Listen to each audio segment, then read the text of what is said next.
इतना सारा पैसा खर्च हो रहा है और जो आज ये खतरा बना हुआ है कि एक क्लैश हो सकता है समाज में किसी तरह की कोई एक परेशानी आ सकती है, इस सब के जिम्मेदार भी वही लोग हैं। पूरा भर चुका है, घना हो चुका है बहुत, कहीं पाँव रखने को जगह नहीं है वहाँ। तभी तो पुलिस प्रशासन परसों फंसा पुलिस तो इसीलिए तो फंसी, वो चक्रव्यूह में फंस गए ना, उनको निकलने का रास्ता नहीं मिला। हम इस समय हल्द्वानी के सिटी मजिस्ट्रेट कार्यालय में और यहाँ पर डेमोग्राफिक चेंज को लेकर जब हमने वकीलों से बात करनी शुरू करी तो खुलासे बेहद चौंकाने वाले।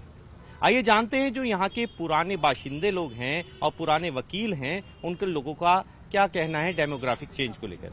सर, सबसे पहले आपका स्वागत है और डेमोग्राफिक चेंज को लेकर आपका क्या कहना है? आप तो शुरू से मुझे ऐसा लगता है यहीं हल्द्वानी के निवासी। नहीं, हल्द्वानी के तो नहीं हैं, हम लोग गोलापार चोरगलिया के रहने वाले हैं। 72 में सन 1972 में हम पहाड़ से यहाँ गांव में आए थे चोरगलिया, तो तब से हमारा यहाँ आना जाना रहता था। तो ये लाइन नंबर 17 से हम लोग आते थे ट्रैक्टर से, तो वहीं पर हम लोगों का ट्रैक्टर और हमारे वाहन खड़े रहते थे। तब हम देखते थे यहाँ पर बहुत कम आबादी हुआ करती थी, तो हम सुनते थे ये अब्दुल मलिक और ये क्या नाम है उनका यार, हाँ, 2-3 परिवार थे। हाँ, 2-3 परिवार हुआ करते थे, आबादी बहुत कम हुआ करती थी तब। हाँ, तो अभी कुछ सालों में हम देख रहे हैं कि बहुत सारे लोग बताना है लोगों का कि यहाँ पे कुछ सालों में हजारों लाखों की तादाद में आ गए लोग।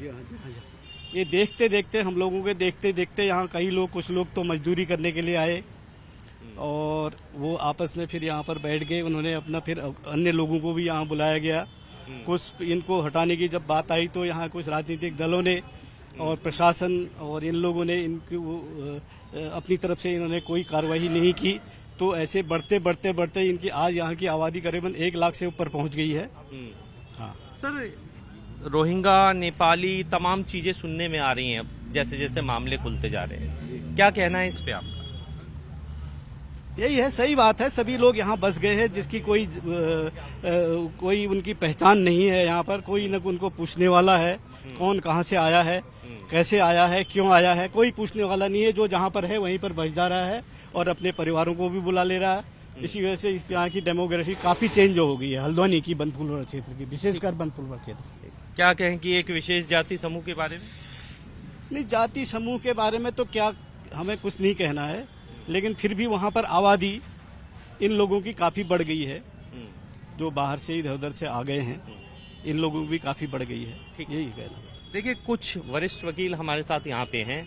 आज ही आप इधर आ जाइए। क्या आप क्या जानते हैं डेमोग्राफिक चेंज के बारे में? क्या आपने देखा? अभी तक आप बड़े हुए यहीं पे, अब यहाँ पे अदालत में हैं, कैसे देखते हैं? देखिए, जो आप डेमोग्राफी चेंज की बात कर रहे हैं, विगत कुछ सालों में ये बहुत ही विषम स्थिति में बढ़ी है। हम कभी उस एरिया में जाते थे, आज से 10-1 साल पहले, 20-1 साल पहले खेलते थे, खेल के मैदान जैसे होते थे। आप अभी गोला पार की तरफ चले जाइए या गोला की तरफ को चले जाइए, रेलवे सटे एरिया में चले जाइए, वहाँ पर अच्छे खासे खेल के मैदान जैसे होते थे। हम क्रिकेट खेलते थे, बच्चे लोग जाते थे, बड़े मतलब बेखौफ होके जाते थे। आज डेमोग्राफी चेंज ऐसी हो गई कि वहाँ पर खेलने के लिए एक छोटा सा मैदान तक नहीं है, जगह जगह घर बन गए हैं, माहौल बड़ा डरावना टाइप का है। इवन ये है कि जो वहाँ पर लोग आ रहे हैं, प्रशासन के द्वारा उनका कहीं से सत्यापन नहीं हुआ है, कौन है, कहाँ से आया है, क्या काम कर रहा है। अभी जो हालिया घटना हुई है 2-1 दिन पहले, ये सब उसी का प्रमाण है, उसी का नतीजा। अच्छा, आपका भी एक और वरिष्ठ वकील है, आप क्या कहना चाहेंगे? आप भी शुरू से यहीं के? बिल्कुल बिल्कुल, हम भी शुरू से यहीं हैं और अभी मेरे साथी वकील ने जो बात कही, मैं उसी को आगे बढ़ाना चाहता हूँ कि कहीं ना कहीं इसमें पुलिस प्रशासन और जो वर्तमान उस समय की सरकारें रही, उनका फेलियर रहा। पहले उन्होंने उन लोगों को सबको वहां पे बसने दिया, पक्के मकान बनाने दिए और पूरा डेमोग्राफिक चेंज करने दिया। और आज उसके लिए इतनी बड़ी संसाधन, मशीनरी और हमारी जो पुलिस फोर्स या जो भी कहिए आप, इतना सारा पैसा खर्च हो रहा है और जो आज ये खतरा बना हुआ है कि एक क्लैश हो सकता है समाज में किसी तरह की कोई एक परेशानी आ सकती है, इस सब के जिम्मेदार भी वही लोग हैं, क्योंकि उन्होंने किसी व्यक्ति विशेष, किसी पार्टी विशेष को लाभ पहुंचाने के लिए या उसके दबाव में ये सारी चीजें पहले होने दी। और आज अब वो चीजें सारी की सारी जब सेटल हो चुकी हैं, एक वो पक्के मकान और सारी चीजें जब बन चुकी हैं, अब आप सुप्रीम कोर्ट और हाई कोर्ट के चक्कर काट रहे हैं उन चीजों को हटाने के लिए, और आज ये इस तरह की स्थितियां आ रही हैं। अच्छा, एक बात और पूछनी थी। जैसे सरकार अपनी जमीन का दावा करती है, 100 और 500 रुपए के स्टाम्प पे उन्हें वहाँ पे मालिकाना हक दे दिया जाता है, ये कैसे संभव है? देखिए, ये तो संभव हमारे और आपके बीच में होता है, क्योंकि कानून में ऐसी कोई भी व्यवस्था नहीं है। कानून में अगर आपको किसी प्रॉपर्टी को ट्रांसफर करना है तो ट्रांसफर ऑफ प्रॉपर्टी एक्ट है, जिसके अंतर्गत किसी भी भूमि का अगर आप ट्रांसफर कर रहे हैं, आप जिस पे मालिकाना हक है, आप सिर्फ उसी को ट्रांसफर कर सकते हैं, और उसको रजिस्ट्री का एक प्रक्रिया बनी हुई है जिसके लिए सब रजिस्ट्रार कार्यालय बना हुआ है।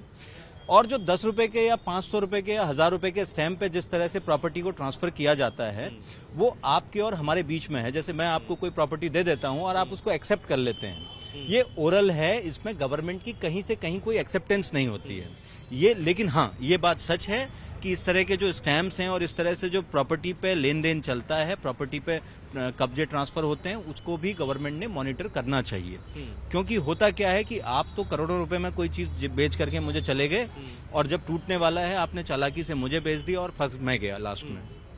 तो इन सभी चीजों को, बहुत सारी चीजें हैं जो प्रशासन ने अभी मॉनिटर भी करनी चाहिए और उन पे होमवर्क करना बहुत जरूरी है। अच्छा, कुछ विदेशी लोगों के आने की यहाँ सूचनाएं हैं, बस गए हैं, पुरानी कुछ रोहिंगा हो या नेपाल हो या भूटान हो, इस तरह के भी सुनने में आ रहे हैं। देखिए, अब सच कहूं तो ऐसा हमारे पास तो तंत्र है नहीं कि हम बता पाएं। ये तो पुलिस प्रशासन की जो रिपोर्ट्स आती हैं या जो LIU की रिपोर्ट्स होंगी, उन्हीं को पढ़ करके हम भी बता सकते हैं। क्योंकि ऐसे तो पर्सन या किसी व्यक्ति को पहचान पाना बड़ा मुश्किल होता है कि वो कहाँ से बिलोंग करता है, और हमारे भी आसपास के परिवेश में हम उन्हीं लोगों को देख पाते हैं जो नॉर्मल हमें दिखते रहते हैं। अब कोई रोहिंग्या है या बांग्लादेशी है, वो पुलिस और प्रशासन की जो LIU की रिपोर्ट है वही ज्यादा पुख्ता जानकारी दे पाएगी। उसके बारे में मैं कुछ कह पाऊं ऐसा मेरे लिए संभव नहीं है। ठीक, आपका क्या मानना है, कितने समय में डेमोग्राफिक चेंज आपने यहाँ देखा? मैं करीब 70-72 से यहाँ हूँ, और करीब 80-90 तक सही था। 80-90 तक काफी बड़े बड़े फील्ड भी थे यहाँ, और हम लोग काफी आते जाते थे वहाँ। लेकिन उसके बाद धीरे धीरे बाहर से आदमी आना शुरू है। अब कहाँ से आया है, हो सकता है बरेली हो, बेहड़ी हो, रामपुर हो, कहाँ से पता नहीं। अब इतना भर चुका है ये, और उसका नतीजा यही है। जो बड़े बड़े बगीचे थे, वो जिन्होंने उनमें कब्जा करके, जो पुराने यहाँ के वो माने जाते थे, उन्हें छोटे छोटे टुकड़े करके उनको थोड़े पैसे लिए और बेच दिए। उन्होंने थोड़े झोपड़ी लगाई, अगला आया, दूसरा आया, तीसरा आया, इसलिए भीड़ ज्यादा हो गई है। और हल्द्वानी में पहले अमन चैन था, लेकिन अब जब से बाहर के लोग आए हैं तो उन्होंने जो है अमन चैन बिगाड़ना शुरू कर दिया है। पहले नहीं था। कितनी जनसंख्या होगी अंदर? सर अभी अब जनसंख्या तो मैं काउंट कर नहीं सकता हूँ इतना, क्योंकि अनुमानन मेरे को इतना पता नहीं है। पहले जो होता था कि पहले जो होता था उसमें क्या करीब कहते यार 10,000 वोट है, 15,000 वोट है कहते थे। लेकिन अब कहते हैं कि 50-60,000 वोट है वहाँ। अब कहाँ से आया क्या, इतनी जल्दी तो होता नहीं है, और इतना एक्यूरेट मैं बता नहीं सकता जनसंख्या कहते। काफी लेकिन डेंस हो गया है, पूरा भर चुका है, घना हो चुका है बहुत। कहीं पाँव रखने को जगह नहीं है वहाँ। तभी जो पुलिस प्रशासन परसों फंसा, पुलिस जो इसीलिए तो फंसी, वो चक्रव्यूह में फंस गई ना, उनको निकलने का रास्ता नहीं मिला कहीं से। ठीक है, तो देखिए मैं ग्राउंड जीरो से आपको दिखा रहा हूँ। सिटी मजिस्ट्रेट कार्यालय में पहुंचे वकील लोग हैं, सीनियर एडवोकेट्स हैं, उन सभी लोगों का ये कहना है कि उनके सामने रहते हुए यहाँ पर जो डेमोग्राफिक चेंज हुआ, ये अपने आप में कई सवाल खड़ा करता है। और निश्चित रूप से जिन्होंने उन्हें बसाया और कहाँ से वो 100 और 500 रुपए के स्टैम्प पेपर्स पे जमीन का ट्रांसफर हुआ, ये अपने आप में बेहद बड़ा जांच का सवाल है। Abhishek Sinha, times now of Bharat, Haldwani.